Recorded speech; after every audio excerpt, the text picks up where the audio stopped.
Good afternoon, everyone. Good afternoon. Hello.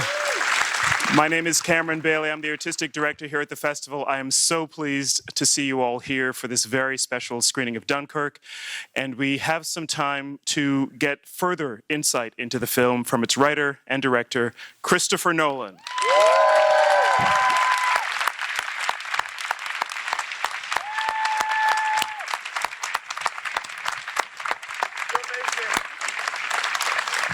Thank you. Thank you very much.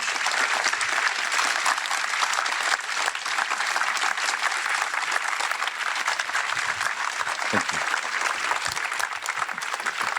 Christopher, thank you so much for coming, first of all, for presenting the film here. This, as you know, is also a historic venue. The Ontario Place Cinesphere was the first permanent IMAX theater. What's it like to present your film in the home of IMAX?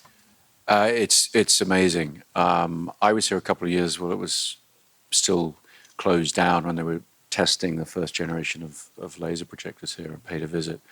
And I remember saying to David at the time, it seems like such a great venue. I'm so pleased that they're getting it up and running again. And the projection is so spectacular. I mean, the way we've just seen the film is it's remarkable. So. I imagine a lot of the people here will know some of this detail, but could you just talk a little bit about the various formats that the film was meant to be presented in? This, of course, was IMAX 70mm film. Yeah, the presentation we've just seen is IMAX 70mm film, and we shot the majority of the film, the vast majority of the film, using IMAX 65mm film cameras. So this is the native format. This is an original negative print taken straight off the negatives that ran through the camera. So this is the best possible format in which to see the film. It is, and we got about like 35 of these prints around the world, and in some of the key venues. But this is a great print. This is as good as I've seen. So I was very pleased. Great. This is your first film based on real events, and I imagine that as you were making it, there were some challenges in making sure the period detail was accurate with a story that so many people, especially British people, would know quite well, especially when you're working in a format with such detail and such scale. Yeah, I mean, at the resolution we're working at, everything has to play as real. You can't really fake anything close to the camera, although we used a lot of tricks for things further away from the camera. And so it was really incumbent on all the department heads to come together and really try and achieve a feeling of reality. But we sort of set the tone with that by the decision that Emma and our production designer Nathan and our DP Hoyter made right at the beginning to shoot on the real location. So the film was shot in the actual place that these events took place. And I think that set the tone for everybody involved with the film to really try and be as, I suppose, as authentic and you know, as accurate as possible. Did that require special permissions to shoot at Dunkirk? Yeah, I mean, the town were extremely helpful to us.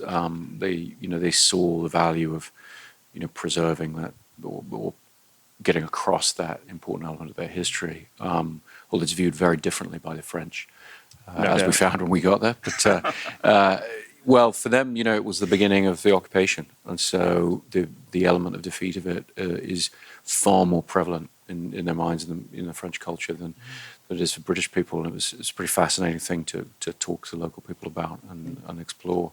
But they were terrific. I mean, there were all kinds of things we had to do. A lot to do with ordnance. That is to say, there are buried munitions on that beach still from the actual events, and so every time we would need to do one of our explosions, we would have to do a controlled explosion first to see if it would set off anything. To make sure there weren't any real and anything in the water, diving crews had to go down and look for ordnance and stuff. I mean, which, when you think about how long ago it is very sobering in terms of the lingering impact physically, even to these kind of events around the world have. It's depressing, actually. And these are also the real planes, and all of the other details are quite authentic as well. Yes, I mean, we did not go for authenticity at the expense of clarity for the audience. So there are decisions that were made. For example, the enemy planes, the ME-109, has a yellow nose, and people who really know this stuff know that it was only painted yellow about 2 months after these events, the rest of the war, but trying to give people visual cues to distinguish between the giant planes and the Spitfires, particularly for people unfamiliar with the history. Those were the kind of decisions we were making. Really, we went for a feeling of authenticity over anything else. And so, for example, the destroyer that we feature the most in the film is actually a French destroyer slightly later that we've dressed to look more like a British ship. But we wanted to have a real ship. There are no British destroyers left that we could use. We wanted to have a real ship as opposed to a CG ship that obviously you could make a period perfect CG version, but it wouldn't feel as real. So there are compromises and choices that we made, within that, but all from a position of knowledge and research. You mentioned CG, and of course, in many of your films, you have had that as a tool that you could use, but that was something that you didn't want to use here. We felt that the matchup, the patina that computer graphics have, is a very poor match for this kind of imagery from World War II, from 1940. There's a sort of grinding of the gears, there's a bit of a clash there. And so my visual effects supervisor, who I was working with for the first time on this film, Andrew Jackson, he comes from a special effects background. That is to say, special effects are the effects you do on set, in camera, and visual effects are the things you do in post-production. And so he bridged those worlds very nicely and really helped us all find ways of doing things in camera. So he would help us to make his job a lot less at the end of the day in post. But he did a remarkable job, and it's the first film I've made where there are shots that I completely forget whether they're real or visual effects, because they're all drawn from some form of in-camera imagery that we were able to give him or that he was able to record for himself.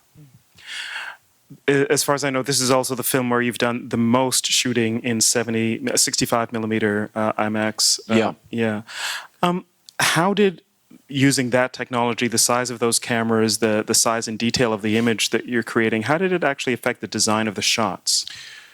Well, I think it has an inspiring effect. I've been using the format since The Dark Knight for sections of the film, and I've always liked the way, with this grand canvas that you're given, and frankly the size and weight and the cumbersome nature of the cameras, you are pushed into a sort of slightly calmer, more tableau style of filmmaking that I think it improves me as a filmmaker. I think the medium is very useful for my creative process. And this is the first time we shot the entire film large format. So the limiting factor with IMAX cameras is they're very, very noisy. And I don't like to do the sound in post-production. I like to record dialogue as we go and use those performances from the actors. So in the past, we've always used a combination of IMAX and 35 millimeter. On this film, we used 65 millimeter, which is the format that David Lean shot Lawrence of Arabia, or Quentin Tarantino shot Hateful Eight. It's a very impressive format in its own right, just not quite IMAX. And so we mixed those two formats, and for the first time ever, we did the blow-ups of 65mm for this format and the reductions for all the other formats that went out in the world. We did them all photochemically. So it's an entirely analog finish to the film. Not digitally. Nothing digital, yeah. So the whole finish of the film is analog, which is something we'd been sort of striving for, but we never really quite had the guts to completely go for it and embrace the, dust off the old optical printers in the lab and everything. But Interstellar, we dabbled in it, and we were very pleased with the results, and so we did the entire film that way this time. Can you talk a little bit about the difference between the film image and the digital image in terms of just the effect it has on the audience, the viewer? Obviously, the film image has a greater resolution ultimately, but what are the other effects between the two formats? Well, it's been very hard to quantify for people over the years. I go into great technical detail about things like resolution and so forth, and Dunkirk is the highest. If you look at it in number terms, when you digitize it, it's the highest resolution film that's ever been shot, numerically speaking. But that's kind of irrelevant. It's really about the feeling you get watching it, the immersive quality you get. There's a depth to film, whether you're shooting on this very high resolution format or whether you're shooting regular 35mm. There's no numerical grayscale to it or color depth. So it's not 8-bit color or 10-bit color or 12-bit color like digital formats. It's just color and can reproduce, most of the colors your eye can see. To cut a long story short, photochemical film is the best analogy for the way the eye sees that we've ever come up with. And so I think it gives you a more involved response, viscerally, emotionally, everything. I think it's just a wonderful way to see a film. All of these different things, the size of the image, the quality of the resolution, these are really just ways of drawing people into the story and giving that sense of immersion. What do you think that does in terms of the storytelling, especially when you're maybe telling a story like this, a true story? Why is it important to use all of these technical tools to immerse people in it? Well, it took me a long time to figure out how to take this story on. This is an idea that Emma and I first talked about a long time ago. She gave me a book of first-hand accounts of Dunkirk, with a view to exploring, could you do something with it as a movie? And we talked about it over the years. There's so many different ways to try and attempt this storytelling. And in the end, what I realized is what I wanted to do was, rather than sort of addressing it from a historical or a political perspective, I wanted to just put people there on the beach, or put them in the cockpit of Spitfire, or on one of the boats coming over. And what this way of experiencing a story, film, it's a very unique combination of an empathetic response from your fellow audience members and an involvement with the characters like that, and a direct visceral experience. And cinema's the only medium that can do that. If you go to the theater, you get the empathetic response, but you don't get the direct visceral response, or not much of it. Television also, very different. What movies allow you to do in an audience experience on the big screen is combine those two things. And the tool that gives you as a filmmaker, as a storyteller, the tool that gives you is the ability to give the audience a direct experience at times in the film of, whether it's ditching a Spitfire on water or whatever, or, experiencing a barrage of mortar fire. You can really put the audience there, and yet they can still share the experience with the people around them. That's what's unique about theatrical presentation of films. Mm-hmm. Can you talk a little bit about the time structure as well? The chronology of the film is fascinating, the three different time periods through which we understand what's going on with the characters on screen. You've obviously worked with time in very interesting ways in your past films as well. First of all, what's the general interest in playing with time, and what was specific about the particular structure you used for Dunkirk? Well, to answer the second part first, the specific structure is this idea, it's a result of this conundrum, this problem of, okay, how do you keep the audience in the human scale of the events, but give everybody a bigger understanding, or the understanding they need of the wider events? In other words, I didn't want to cut to generals in rooms, moving things around on maps and explaining the usual things. war movie. The usual war movie tropes, which when you look at some of the great World War II movies of the past, that tends to be the thing that dates them for a modern audience, those sections. And so I didn't want to betray the subjectivity of the storytelling. And time becomes a tool in that, because when you break the story into its land, sea, and air components, essentially, you're working on a very different timescale for a Spitfire pilot who had about an hour's flying time over Dunkirk, or the guys on the beach who were there, some of them up to 9 or 10 days, a week in the case of our characters. And so immediately I start to realize, okay, I need to base my structure on different scales of timeline and how they would converge at a point. The broader interest you ask about with me, it's really, I think cinema is a wonderful tool, wonderful medium for exploring our perceptions of time. And the perception of time, is one of the things that really emphasizes, or can emphasize, point of view in storytelling. And so in Memento, for example, I use a reverse chronology to withhold information from the audience, that the character who can't remember things that have just happened, try to put you in his shoes. In this case, it's as I describe, about maintaining those three very different timescales together on screen. So for me, it's all about how can it help you look at point of view? How can it emphasize the subjectivity of the experience that you're getting? Film really is one of the few art forms that it is time-based, and the filmmaker, is really in control of how the audience experiences the time of it, as opposed to, say, a painting, a photograph, or a book.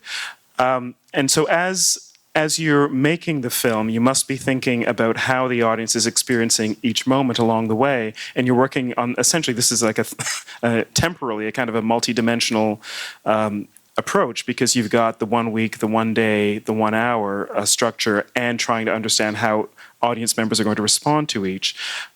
Did it ever feel like this is going to be complicated for the audience, or did you have any concerns about it being, a real a difficult thing for an audience to grasp, or did it feel that it was something that people could grasp? Well, it's like, fuck it, you know. I mean,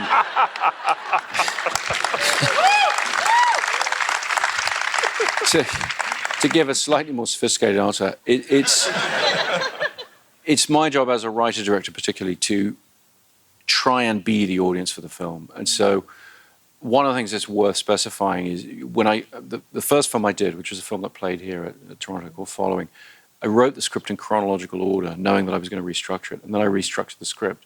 And the amount of rewriting involved in that was horrendous because the rhythm of how an audience watches a film needed to be there in the final draft. And so every structure I've taken since, whether it's Memento or Inception or any of the films I've done with flashbacks and whatever, I write the script from page 1 to the end of the film.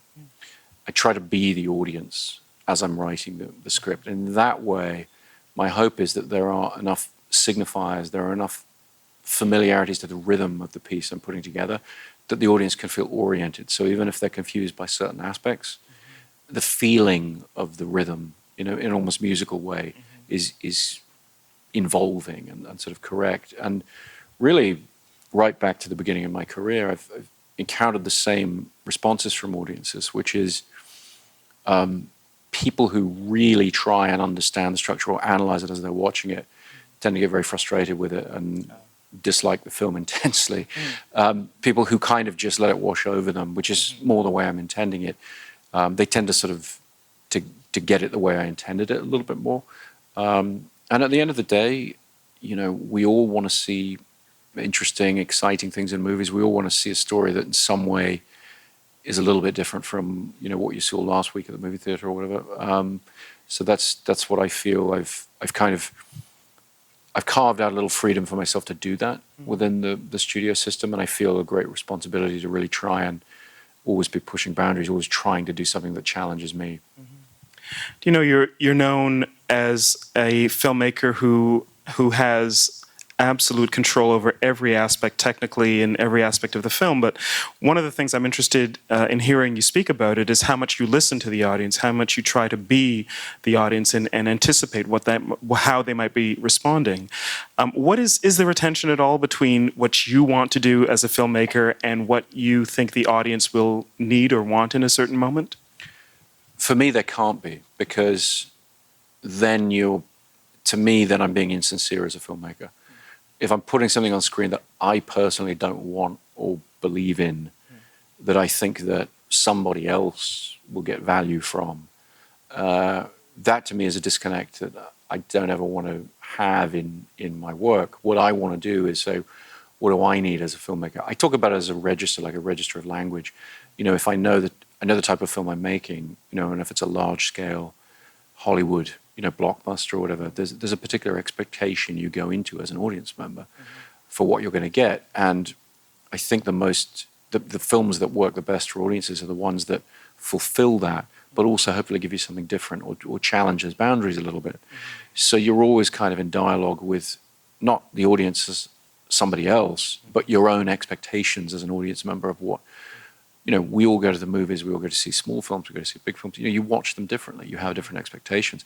And it's a powerful tool for a filmmaker to be able to work with a dialogue between those expectations and what you put on screen. In that light, when you're on the set of Dunkirk, speaking to the actors especially, what are you telling them? One of the things that struck me, of course, with war movies generally is just how young the soldiers often are. These are sometimes teenage boys, most of them. Then, of course, you've got the characters played by Mark Rylance and Kenneth Branagh. But in terms of, how they pitch their performances, how are you directing them in this particular film? Well, every situation is different and unique. You're trying to achieve a tonal consistency through your own response. Really, what I try always to do is to be as close to the actor as possible, just physically. I try to be right by the camera, right there, watching it not on a monitor, but to eye. And so, all the boat scenes, we just took the core of our crew and just stuffed onto that boat for weeks at a time with Mark and the boys. And so I try to be right there for them and experiencing what they're doing in a very real way, you know, in a way where I can get a sense of what's going to read on the screen. And really, you try to create as much of the reality as possible. In the case of this film, we really try to do as much for real as possible, and so give them, you know, when those boys are out there on that beach and explosions are going off, they're going off. You know, there's no green screen, there's no, you know, they're in it. When they're out in the water, they're out in the open water for most of the time. Is it a different kind of performance style or scale than you might do with a fantasy film like Inception or The Dark Knight? I try not to be too self-conscious about tone in that sense. You're looking for truth and expressiveness in the performance. And I think if I, as a director, try to guide that too much in stylistic terms, it's going to lose its sense of truth. I think you sort of try to create an environment for the actor, a three-dimensional environment for the actor that they can tap into. And by being close to them, I feel that I'm able to, on some level, give them feedback. I'm able to be an audience for them in an intimate way. And in that way, hopefully the tone modulates to roughly what it needs to be for these very high-resolution cameras, that they can pick up wonderful nuances from actors, you know, and I love huge close-ups. I think this format particularly, it's great for the wide shots with thousands of people, but it's also really amazing for huge close-ups. Well, the work Tom Hardy does in The Spitfire is remarkable. Yeah. Most of his face obscured for a lot of the film, and then, yeah, you see it projected on this massive scale, but it is the small gestures. Yeah, and nobody works with a mask like Tom. Thanks to you, I think. He's pretty remarkable. Well, you know, it's funny. I couldn't get him out of my head to play the part, and it was partly because I knew that I didn't want to do, you know, in all of the war movies you see, the older war movies, they put the mask on and then they pull it off and they put it on, they pull it off every time they want you to see the actor's face, and it's just not what they did. You know, they put them on, they needed that mask there, and I knew that Tom would be able to draw the audience into his process with very little dialogue and just, I mean, at times it's really just one eye that you're seeing, and he's just an extraordinary actor, one of the great actors, one of the great movie actors. You know. You mentioned Following earlier, and that was your very first feature, and it did premiere here at the Toronto International Film Festival in 1998, so almost 20 years ago now. Do you have any memories of bringing your very first feature to audiences in Toronto? I mean, massive fear, basically, mostly. And yeah, we hadn't yet been able to find the money to blow it up to 35, so it was screening on 16, which, you know, I mean, you're too young to remember 16 millimeter Maybe not. screenings. Well, it's a very ropey format for, I mean, it looks beautiful. We had a beautiful looking print, but for sound, it's very tricky. A little optical 16 mil soundtrack going in and out of sync and stuff. And so each screening, you know, you move venues through the theatre, so each screening had its own peculiarities and whatever. I remember being very, very fearful of the whole thing. And your hopes, you know, we were looking for distribution, and so you're here on tenterhooks. You're just hoping all your dreams will come true. And we booked a screening for, you know, one of our own screens for distributors or whatever with the guys from Independent Film Channel who were representing the film. And there was this great moment where Roger Ebert comes in and goes into our screening, and about 3 seconds later comes out and it's like, oh, I'm in the wrong room. And You almost had Roger Ebert. Almost had Roger Ebert. And it was, yeah, a little heartbreaking, but you know, but it was a very exciting time and a wonderful festival. And you met people here, and I'm sure this is still the case today, who they would take their holiday, you know, from their jobs and just come and watch movies. And it's a very unique feeling. It's a very special film festival. Thank you very much. Christopher, thank you so much for coming and presenting Dunkirk to us. Thank you for coming. Thank you. Christopher Nolan. Thank you very much.